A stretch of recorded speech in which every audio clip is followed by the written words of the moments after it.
exactly how your experience was in East Cleveland, your past, your present, and your future vision of East Cleveland would be great.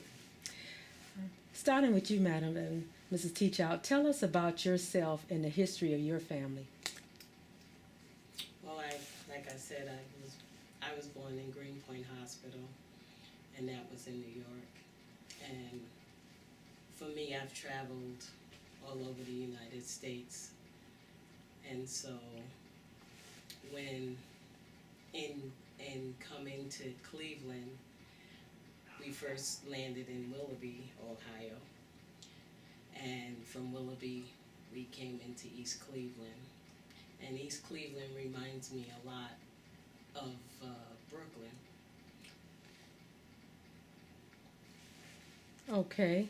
In which way East Cleveland remind you The neighborhoods, Okay. the friendliness of the people, the home togetherness. When we first moved into Lake Park Towers, and Michael introduced me to a lot of the residents because he had met them first.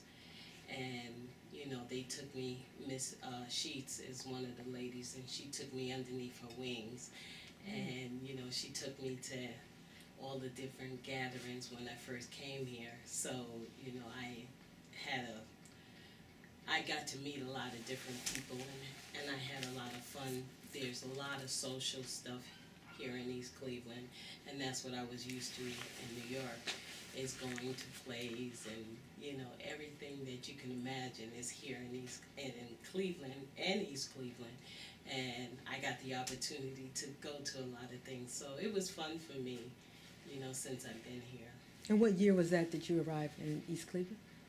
What was it? 2008. Okay. 2008. So you felt that the people here was warm and welcoming to you? Okay. And that was across the board, not just in one particular area. No, across the board. Okay. And Mr. Michael, tell me a little bit about yourself and your history and your family history here in East Cleveland. Uh, my parents are both born in Ohio. I was born, like I said, in Warren. Son of a steel worker, third generation. My mother worked at the same bank, Union Savings and Trust, downtown Warren, for 30 years. They had two kids, myself and a younger sister, who was she's a lawyer. I am a retired plumber. Left out of Warren in 1979, 78, and moved out west. Now I'm a retired plumber slash building renovator now, here in the city of East Cleveland, actually. Took a job with Lake Park Tower as a maintenance man a couple of years back. Spent a year doing that, got my foot in the door, met people. My wife and I decided we liked it here. Everybody treated us very nice, kind, and just like we'd lived, born and raised here. And I took a job with a company based out of Canada, and like I say, we're renovating buildings so there's affordable, clean, and nice housing for the people here, the residents in East Cleveland, because it's a wonderful city. It's just been neglected for so many years. So you both came here together. Yes. What brought you to East Cleveland?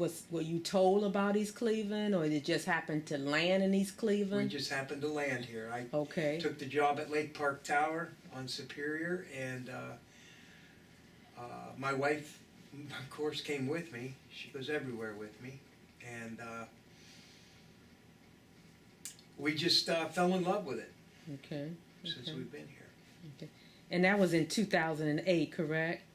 Well, I would say more like 2009. 2009. We came back to Ohio from Nevada in 2008. Okay. Okay. And is any other your families, either you, Deirdre, or Michael, any of your other family members been a part of East Cleveland at all? or have you heard about it at any point of your lives? I, Good, bad, or indifferent? growing up, my teen years, excuse me, dear, but my teen years, from the time I could walk, my parents would bring us kids up to Geneva on the Lake, and for vacation every year, and my mother would bring us kids down here to East Cleveland. Now that was back in the '60s. It was a clean, wonderful place, lots of shops. Everybody knew everybody by name.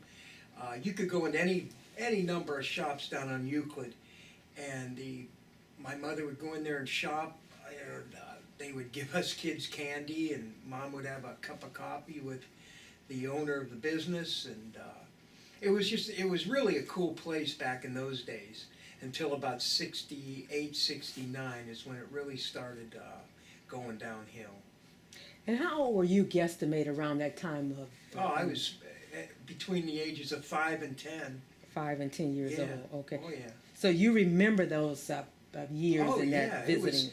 it was great here. Everybody, the older folks would be on Sundays would walk together. The older couples down going to church and dressed to the nines, and it was wonderful, you know. And everybody is, how do you do? How are you? And if they couldn't sell you something, they fed you something. Okay. Okay. You remember those days? Oh yes, I do. Okay.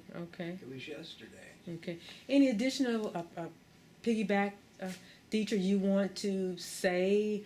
Have you ever heard of East Cleveland prior to coming at any point of your life? The only thing that I had heard about East Cleveland is around the time of the riots, and you know, I really didn't understand it at that time because I was young, but I heard about, you know, East Cleveland from that, but other than that I had never heard of it. Well, prior to it. Okay. I wanted to ask the next question is, can you think back of your earliest memories of East Cleveland and tell me what life was like then? Like I said earlier, it was beautiful here. The streets were clean, there wasn't any litter, there was no graffiti. Everybody kept their lawns up, kept their homes up. There was lots of work, the steel mills were all going, and people were generally happy, and you couldn't walk down a street in East Cleveland without the people waving, saying good morning, good afternoon, or how are you? This was a wonderful place in those days. And I'm talking from memory, the '60s and the early '70s. But it was going down, I don't know, it seemed like it was going downhill. I think, businesses started to leave. The older generation started dying off. And the people I remember. When you say going downhill, did you see this or did you feel this?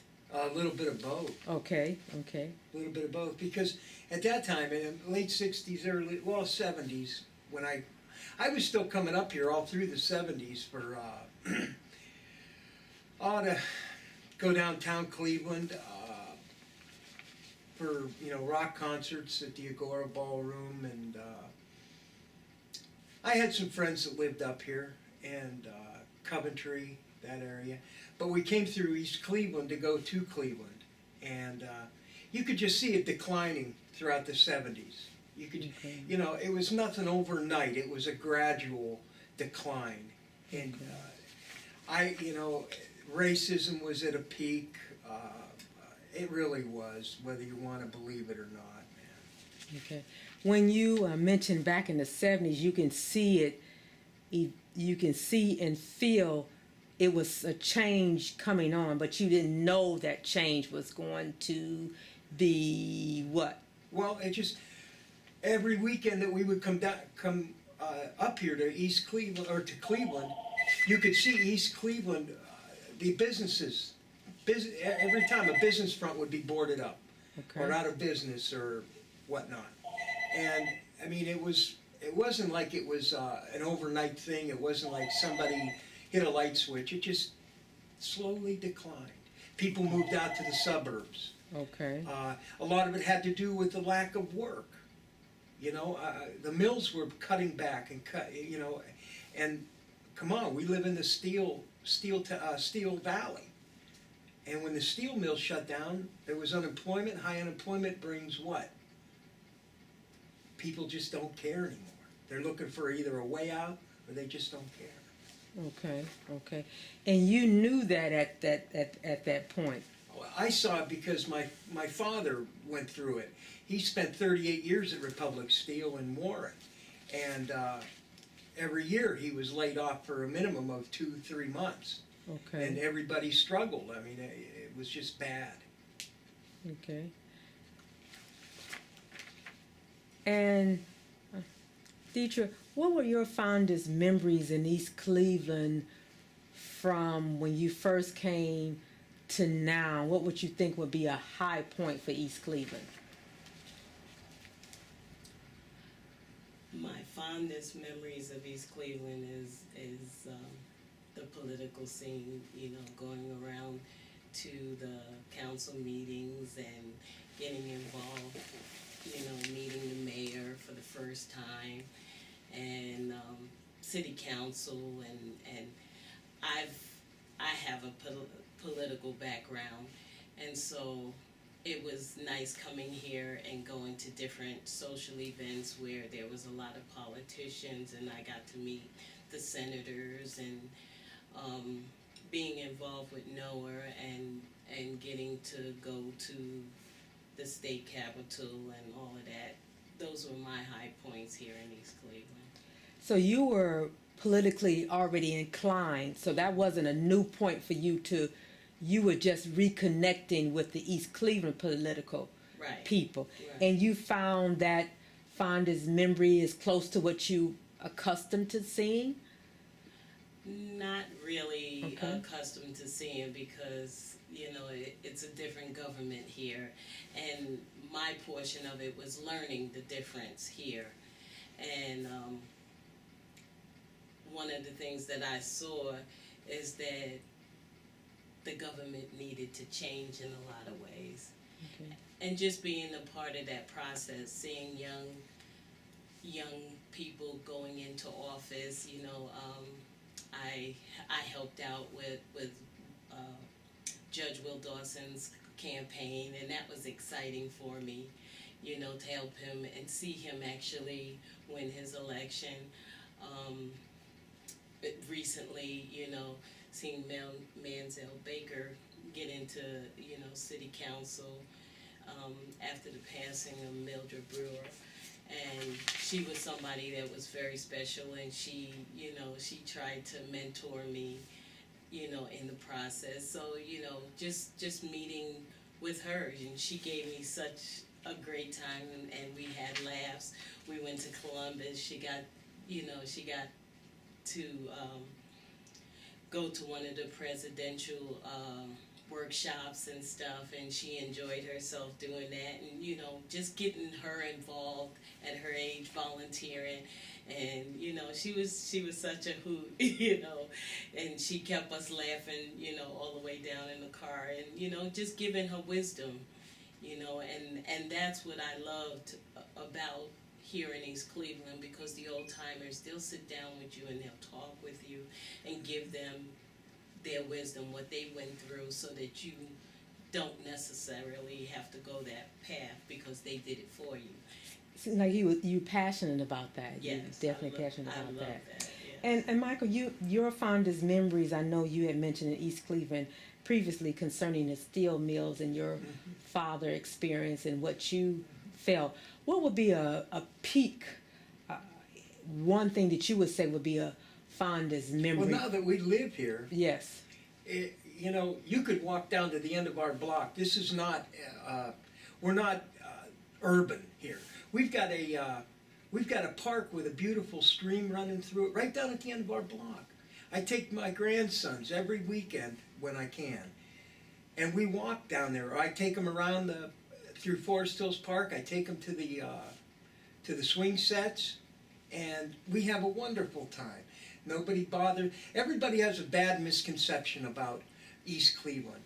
You know, we've had a couple of bad years early on in this city, so everybody named it, you know, gave it a name. It's a bad place to live. Well, good, then don't come here. We don't need you. It's a wonderful place to live, and I'm probably going to stay here the rest of my life. No, there's not even any probably to it. I love it here. Okay, great. This is a two-part question, Deirdre. This is to start off. In what ways has the city changed over time?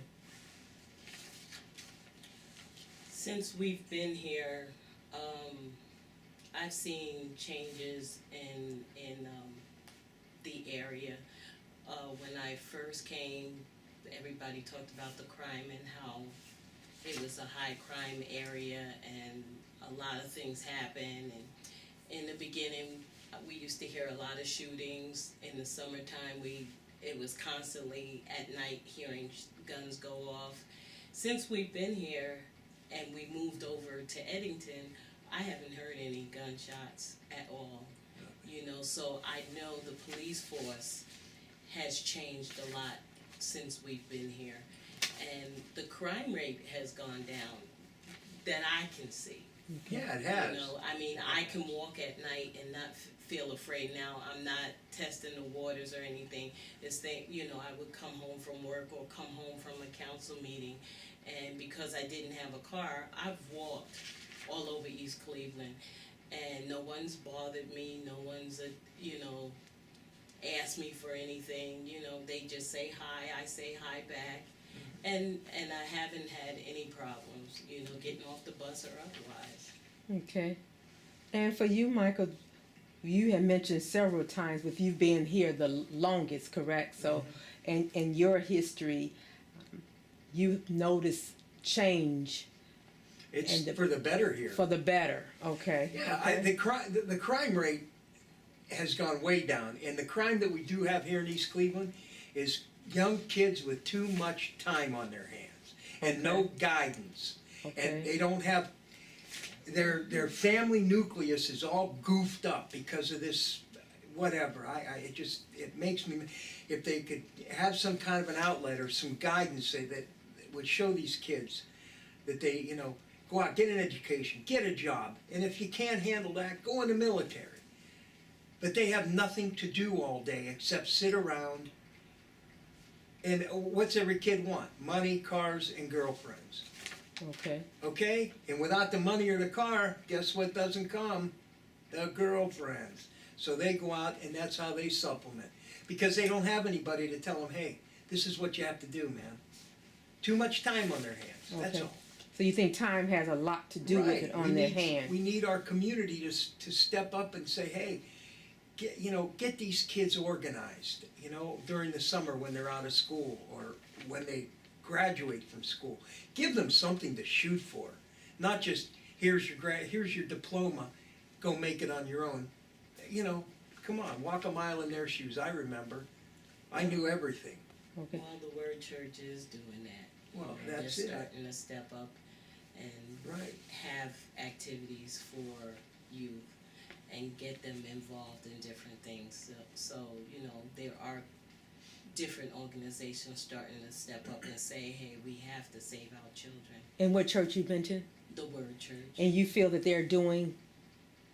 They're doing, they're pulling the youth from East Cleveland and getting them active. They have a bus that comes pick them up and brings them out to Warrensville for service, and then after service they go to they have a basketball court where they can play basketball. They feed them dinner, and then they bring them back to East Cleveland. What age group is that? What does this for the church? What age group I is it think considered? It starts at 11 to 18, 19. Is this just during the summer or this all year round? He's been doing it all year round. Have you noticed a difference? Yes, and we have a lot of teens from East Cleveland that are actively involved. So, a question to you both. So what do you think contribute to those changes? You mentioned the church is involved. Deirdre, Michael, you mentioned that they need some guidance and certain other things to trigger them on the right track, and if not on the right track, they should be able to do a trade or go to the service. Is that correct? Just a person, an adult, Okay. to just sit down with them and talk to them. Don't talk at them. Talk to them and let them know, hey, these are the mistakes I made. Now, you can go ahead and do it if you want, but I'm just giving you forewarning. This is the end result if you stay on the path you're on. Okay. Get a trade, anything Anything. to just keep busy. Keep your hands busy. Do something Do something. positive. Not that's just to say do something is not. It's got to be something positive. Positive. This is a two-part question. Deirdre, this is for you to start off, please. How has race or racism impacted you personally? Here in East Cleveland, I have to say I haven't felt any racism as far as, me and Michael being together. Everybody's been nice to us and we haven't had a problem, Being in Nevada, we have problems, We had problems. And here, everybody's been accepting. Nobody said nothing, like, why are you with him, or so for me being here, I'm very comfortable and I can be myself and Michael can be himself. Okay. When you say that people, meaning that you didn't get any negative looks or negative feeling because y'all a mixed couple, you never felt that way, correct? Okay. And what about your, Michael? How has race and racism impacted you personally? When we first moved here, I was a little gun shy. Being practically the only white guy around for a couple blocks anyway, I felt kind of nervous at times. But you know what? To this day, night or day, I can walk up to Coventry, I can walk down to Euclid, and everybody in the neighborhood talks to me, talks to us. We have friends from one end of the block to the other. The kids come over and have me pump air into their tires on their bikes, and everybody says hi and good morning to us. I think racism is finally, for the most part, is dead. I mean, I guess I don't look for it, so I don't see it. Okay. And on your block now, is it a mixed community? Right. So it is mixed at this point? Yeah, we have a couple of Caucasian couples here. Okay. And everybody seems to get along? Yeah. Okay. No prop kids seem to get along? Oh, yeah. Yeah, Okay. this place is, it's like Disneyland in the summer. Okay. There's so many kids running around. Okay, that's great. And this is the second part to the question. How has it impacted the city of East Cleveland, race and racism impacted the city of East Cleveland? Michael? Oh, man. Well, you know what, like Mr. Taylor was saying, back in the 70s, they weren't allowing, I shouldn't say weren't allowing, but they weren't accepting African Americans out into the suburbs. And they were literally stuck living in East Cleveland. Whether that's a positive or negative, I don't know. I mean, because as far as I'm concerned, this is a beautiful community. But I don't think racism plays. I mean, you're gonna have a bad egg in every basket. I don't care, but you can't rate the whole city of East Cleveland because of a few bad eggs that have a problem with, whitey or whatever, or mixed couple or whatever. So, and that goes the same way, I mean, and it's funny because growing up in Warren, there was never any racism. And when Dee and I go down to Warren, all my old buddies are Caucasian that I went to high school with, that I grew up on the same block with, and they accept her like, you know, I mean, she's a person, for God's sakes. What did you want to piggyback on it, Deirdre? The things that I've seen as far as racism here in East Cleveland has been, you know, monies allocated to East Cleveland versus Cleveland or different other suburbs. You know, I've seen it in that way where, you know, East Cleveland has been slighted in different things. And so I have seen the racism in that area where, you know, like say Cleveland Heights gets more money than East Cleveland, or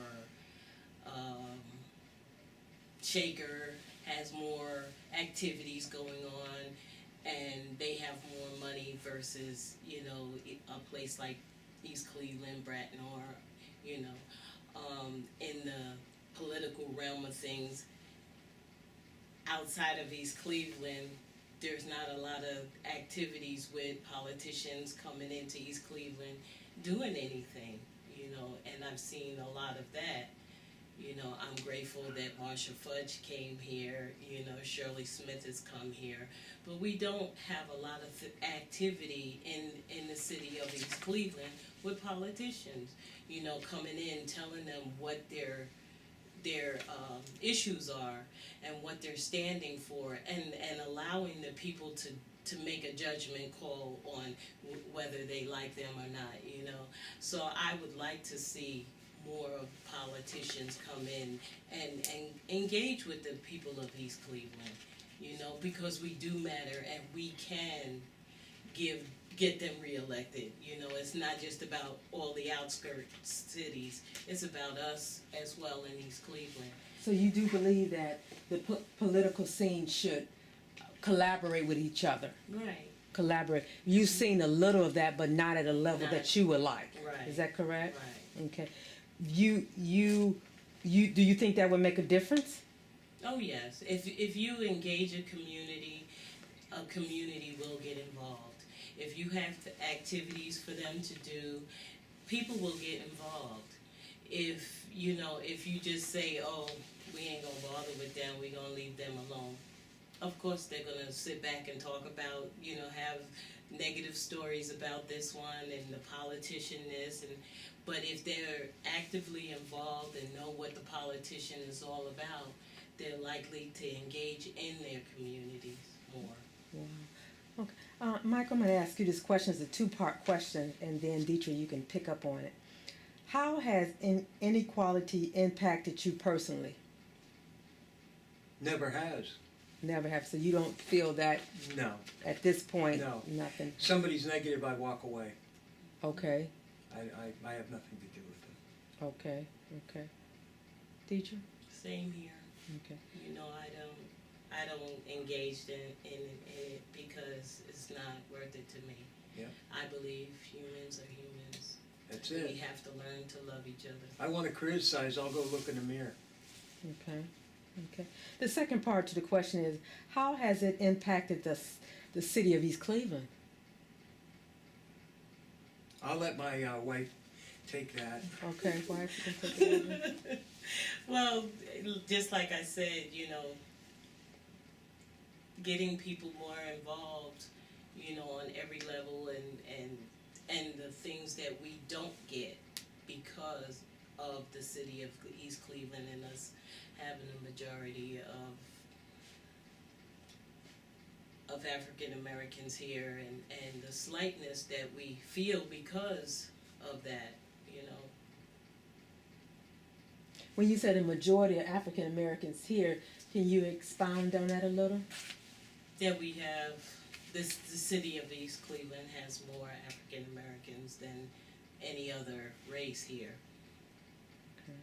And so we're slighted in a lot of areas. In what areas? I'm not clear. Housing, employment. There, like Mr. Taylor was talking about, not having a grocery store, and the grocery store that we do have is not the greatest. It was rated one of the worst grocery stores in East Cleveland. Coney's. Yeah. Overpriced. You know, some of the corner stores, you know, the quality of food that they have in them, they're terrible. You know, so if you do go shopping and you're getting something to drink, just because you know it's quick and convenient, but or people that smoke, they buy cigarettes from the corner stores or booze and stuff like that, but they're not gonna buy nothing too much from the corner stores. You know, they go outside of the city to get their groceries. What is it? Foreman Mills, and what's the store next to Foreman Mills? Save a lot. Save a Lot. Okay. They've just come into the area, so that's close enough to East Cleveland where people are starting to shop there. And Foreman Mills is a place where people can buy clothes at a reasonable cost. You know, so you see people there. I went to Stockman's, and I saw that they had a little food in there, you know, but other than that, we really don't have quality places to go to. And you mentioned a grocery store. It's not actually in East Cleveland. It's near East Cleveland. It's near it. So you mentioning that most of the people have to go outside for Yes. their quality stuff, but day to day they use the local groceries. Is that correct? Mhm. Okay. And you both do the same? Mm-hmm. Go outside of the city Yes, Yes. to shop, period, or just just groceries. groceries? Okay. Other than that, you do your laundry, cleaners, shopping in East Cleveland? East Cleveland, yeah. Okay. So you don't have a need to go all out and around to do other things? Well, actually, we gave our washer and dryer to our daughter, so she does our laundry. But when we're in a pinch, we wash right here. No, we go to Little Italy. Oh, we go to Little Italy, excuse me. Yeah. Because Little Italy is less expensive than some of the other laundry Laundries. mats in East Cleveland. And Little Italy is a suburb around East Cleveland? Yeah. Okay. Is that in minutes away from East Yes, Cleveland? right, yes, just Down there. north on Mayfield. But we do have laundromats here in East Cleveland. Very expensive. Very expensive. Okay, you said expensive. Okay. The next question is, can you recall a memory or incident when the community fought for something? I can, it was the Huron Hospital. That's been the most recent thing that the city has fought for. And they lost in one way, but gained in another. Monetary. They got monetary gains from it, and also they were able to get the building torn down, and that was something that was very much needed, because with them tearing down the building, something else can go there, you know, and that would keep people, because we have a abandoned building here on Superior where somebody got killed, and they found the body there, you know, and having that big hospital, no telling what could have happened. There would have been a whole lot of homeless people in the building, going throughout the building, and you never know what problems could have happened if they had kept the building up. From what I was told, it would take too much for them to do work on the building, so it was better that it was torn down. Was that part of, to your understanding, that was one of the good things that they Yes. closed it and tore it down? So that's a Yes. two-part to it, is Right. correct? So were you glad to see that happen?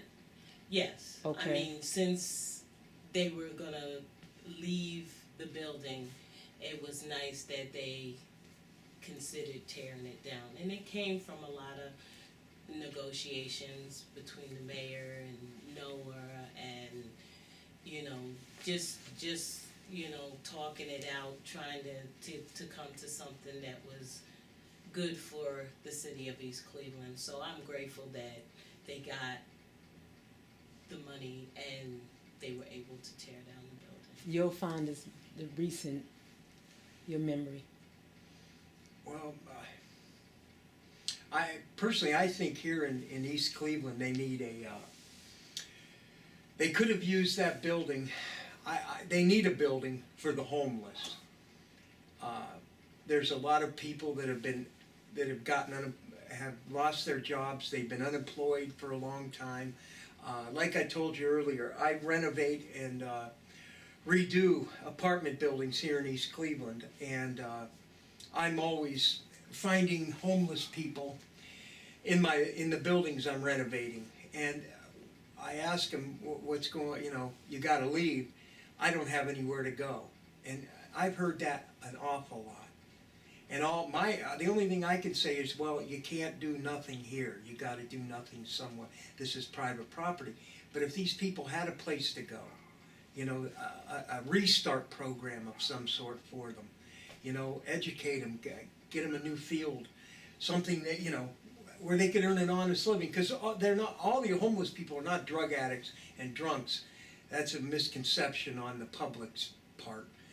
These people are just, people actually are just down on their luck, because unemployment is really high here in East Cleveland. And I'm just fortunate because I'm a tradesman and I have a trade. I can go anywhere in the country and work. But for some people, right out of high school, they got jobs, and now all of a sudden, boom, they're gone. And they have nothing or nowhere to go. And you see that on a regular basis or every now and then? Daily basis. Daily basis. Daily basis. You talk to them face to face? Yes. Okay. And I treat them with respect, but I have a job to do, and I have to explain that to them. But I'm not going to talk down to them, because by the grace of God, they're walk me. Okay. Anything you like to piggyback on? It's pretty much the truth. I'm unemployed, so, and it's hard finding work. Okay. The next question is, how have the surrounding institutions and cities impacted East Cleveland? Go, girl. Michael? You want to clarify that? I don't. Many of the surrounding institutions, the different cities, how is that impacting East Cleveland? How is the different institutions that's coming up or been in the past impacting East Cleveland? Do you think that is a positive or negative on East Cleveland? I don't understand what you mean by institutions. Institution, for an example, I would say a university circle, the different colleges. Oh, I think all it's the wonderful. Organizations and yeah, it really. I haven't been in Cleveland like I say, we've only been here since '08, and we've been gone since '86, '87. So coming back here, it was like going to a brand new town. This has all changed. It looks wonderful. What they've done, I wish they would just continue east with their renovation, and I'm doing all I can do in this area, but we need some support, some help. I mean, this is a beautiful area. There's beautiful buildings, my God, and they're just crumbling. And look at all the renovation they're doing downtown, and like you said, a university circle. When you say going east, what part of east are you mentioning? East on Euclid. Okay. That's all you have to do. Drive down Euclid Avenue, and you can see the change. As soon as you leave University Heights and get into East Cleveland, you can see it's almost a solid wall. It just changes. Okay. And when you mentioned that the beautiful buildings, what did you have in mind that you feel that is crumbling? Well, it's the buildings. For years, the buildings, I'll just take, for instance, the buildings that I'm currently working on. They were run by slumlords for years. They were let go. There was no upkeep, and now we're going, and they're beautiful buildings. They could be used for anything. I mean, just like that, what I mentioned earlier, the Project Restart. These people would have a place to live with their families. Do you think with the... Oh, go ahead. I apologize. Go ahead. No, and I mean, these buildings have so much character. They're so much more beautiful than these chrome and glass things that they're throwing up now, which are nice, mind you, but I like the old style. Okay. So you want to keep the fixtures and the decor of the older buildings instead of replacing them with the newer? Yes, I Okay. mean, that's what I mean, there's nothing wrong with them structurally. People just, I don't know, they say that if it's old, it makes the area look old. I don't see that. Okay. But Deirdre, how do you feel about it?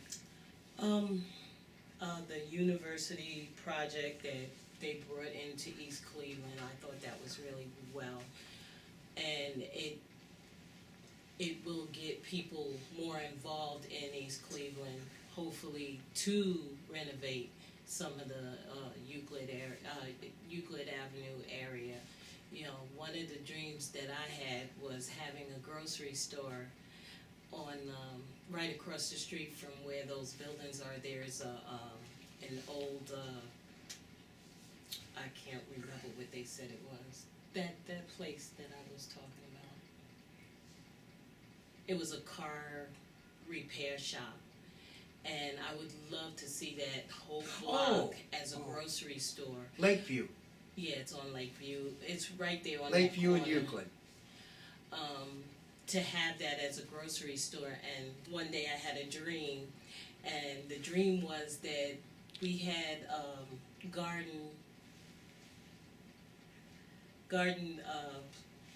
street clubs had gardens on their blocks, and so the store had store signs with the street clubs, and everybody could go to each block and buy groceries from that street club, and that brought revenue back into the street club to bring money back into them to be able to make their groceries. And some of the blocks had greenhouses, some of them, you know, it was really, really nice gardens, you know, and that was something that I saw in my dream, and I had told people about it, you know, so that's one of the things I would love to see happen here in East Cleveland, is to have each block be able to have revenue coming in so that they're able to improve in their gardens and improve on their streets. I started a street club here in Eddington, and one of the things that I've been trying to do is get people involved to care. We have some houses that we need the grass cut, and you know, just getting people more involved and caring about the streets. And that's something that I would love to see happen in East Cleveland, is that people start getting involved with their own individual streets, not having to go and cure the whole East Cleveland. Just care about their streets. Care about the You know, street. pick up the garbage when you see it on the floor, on the ground, as everybody says here. You know, and just pick it up, you know, because you care. If somebody can't bring their garbage cans back, help them out. You know, we have a lot of older people here. Help them out. You know, the younger kids, show them how to do that. You know, Mr. So-and-so can't bring his cans back. Just bring them back, and you know they belong back there. Just put them back there for them. You know, ask them if you can cut their grass. You cutting your grass, cut theirs too. You know, little things like that within the block will help the community look better. You know, so those are some of the ideas that I've had, you know, and so I said I'm going to start right here on Eddington. And some of these homes here are that are empty are still structurally sound, and they have history. The house that we're filming this in right now was bought out of a Sears and Roebuck catalog, 1921. Wow. These are they have. You want to see ugly homes? Go out west. They all look the same. Okay. These have character. They have personality. It's like the cars back in the 60s. You know? It's beautiful. Beautiful. Well, Deirdre, you did do a wonderful job, and you too, Mr. Michael, did a wonderful job. But you led me into my next question, Deirdre, and I would like for you to start this particular question and answering it for me. It says, "What is your vision for future of East Cleveland?" And you did a wonderful job. You just recapped it, and if you just wanted to say it in a couple of words, what would you say? get people involved. Okay, Get okay. people involved in Okay. the community. It sounds like you have a Love passion this for that. community. Yes. Okay. Because it's a beautiful community. And I can see in the next 5 years this being a booming business, you know, this place doing a lot of good things, you know. I know everybody's got their 5-year plan, their 10-year plan. Well, make East Cleveland a part of the plan, you know, because it is a beautiful city. And Michael, I know you mentioned several times of what you would vision East Cleveland. If you wanted to say it in one word, 1 or 2 words or more, what would you put? All I want to, you know what, to sum this whole thing up, I want to quit saying East Cleveland was a beautiful community. I want to be able to say East Cleveland is a beautiful community. Okay, okay. Lillian, go ahead. And I please. have to say, and I'm going to keep on saying it, I would love for Mr. King to run for a council position.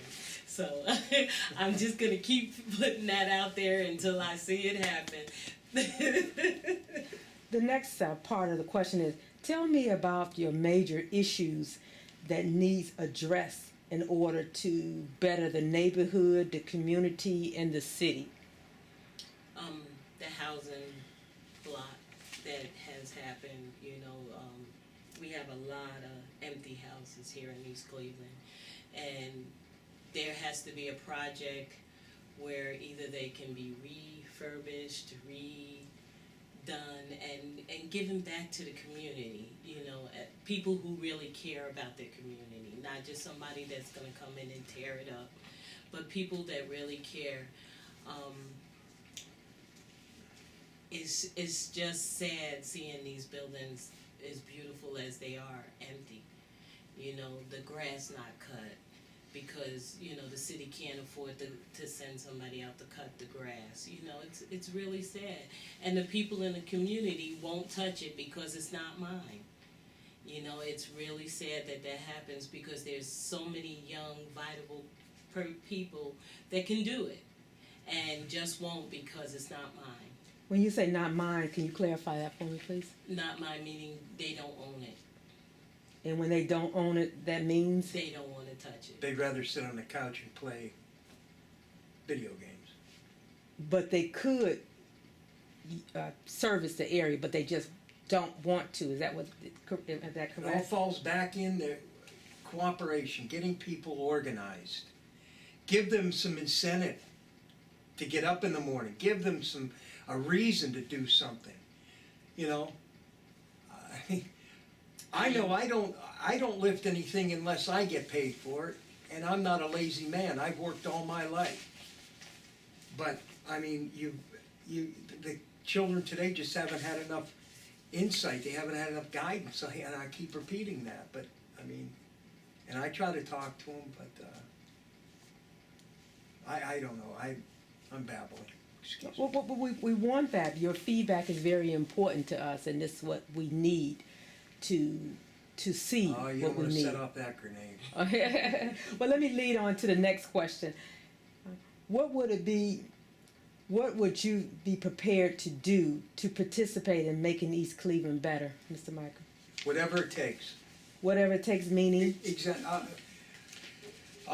Attend more functions with my wife when she asks me, and I say no because I want to sit here and watch a ball game. You know, it's the pot calling the kettle black. Here I'm raising hell about the kids not being motivated, and on my weekends, instead of getting motivated and going with my wife and doing things, just getting involved, getting my face out there. When you mentioned getting involved and getting your face out there, what do you really want to do? You know, like Deirdre said, get it organized. You know, I mean, I work well with young people. I kind of see eye to eye on them. I've grown older, not quite up, but so, you know, I get along I like with the that. younger generations. Okay. And Deirdre? I am involved. Okay. And when I hit East Cleveland, I started getting involved. I know that's what you have to do if you want to see something get better, is be involved in it. So that's something I did from day one, and whether I'm picking up garbage or saying hi to somebody, you know, going to city council meetings, doing what part I can do, I'm willing to do that, you know, and make this place a better place, you know, encouraging upcoming council people, because I know if we have that, we have a future. You know, it can't be the old, because sometimes we get blocked in what we're thinking, and we don't want to see improvements happen. You know, we want it to be just how it's always been, and sometimes we need change. And with that, younger people can bring on a change for us. You know, we don't always accept the new stuff, but sometimes the new stuff is what we need to make life better. When you next mention new stuff compared to making a change, what does that mean? For me, the new stuff is technology, opening our minds to different avenues that we never thought of before. If we stay stuck in you know, having black and white be the only color that's around, you know, we wouldn't have the vibrant colors and activities and things that we can do now. You know, I was listening to the news and they were talking about how kids don't know how to play with board games and stuff like that. Well, nobody has taught them how to play a board game. Nobody sat down and showed them, you know, so now their new technology is video games. So we have to learn to accept those video games and learn how they enjoy playing and being a part of. You know, it's a whole new world, and we have to move with the world. Great. I want to take the opportunity and have my business partner, Mr. Brandon King, and classmate to ask a few questions, and I'll close it out. Okay. Thank you. I only have maybe a couple questions or an observations. How did you two meet? And where? We met at an Alcoholics Anonymous meeting. Here in East Cleveland? No, in Oakland, California. Wow. Now, go ahead. Oh no, and we were both married to other people at the time, and I asked her to go to dinner. She declined because we were married, and 7 years later, we met again in a town of 50,000 people in the middle of Nevada, and I didn't let her go this time. What brought you to Cleveland, specifically East Cleveland? A U-Haul truck. And Well, actually, 2,000 miles. Actually, we went to Willoughby, and we lived in Willoughby for A year. and he found the job at Lake Park Tower, and that's what brought us to East Cleveland. Yes. Glad you're here in East Cleveland. Now, as a couple, my last question, what would be your fondest memory of East Cleveland as a couple? I was going to say meeting a lady, Mrs. Jane Sheets. She, my mother recently passed away a couple of months ago, and Jane has adopted me as her son. And she raises hell with me like I'm her son. She bats me in the head when I need it. I love her to death, and she's got the patience of Job, for God's sakes. And that's all I got to say on that. She's been the inspiration for both of us, you know, through the good and the bad. She's been there, you know, and really loved the woman. Yeah. And I have to say, I have met other women that have been the same, you know. They just step in, and, you know, Miss May Harris, she's been a dream to us, you know. So it's, you know, Mr. Taylor, he takes on, you know, and he's like a dad here, you know. So we have a extended family, and that's what makes East Cleveland the best, you know, is because people take time. People just take time out and they care, and they show they care. And it's not always financially, like, it's just, you know, advice, wisdom, you know. Sit down on the porch with Mr. Taylor and talk and just suck up all of that knowledge that the man has. Same with Jane. It's wonderful. Thank you. Beautiful. Thank you, Mr. King, for that additional question. I would like to just ask a closing question, and if you can answer it as a couple. You had mentioned that a lot of people adopted both of y'all. Well, I should say, a lot of people came and was a part of your lives and continue to be a part of your lives now to help you to grow or to show you East Cleveland warm and wealth, or what perspective? I think they're just loving. I think they're just loving people. Okay. And they it's like a dog that comes up and sniffs. He knows whether it's the person's right or not. And these people, they took us in. They knew that we were, you know, no dope, none of, you know, they knew we were good people, decent people that just wanted a break, you know. And, you know, they stuck their hand out.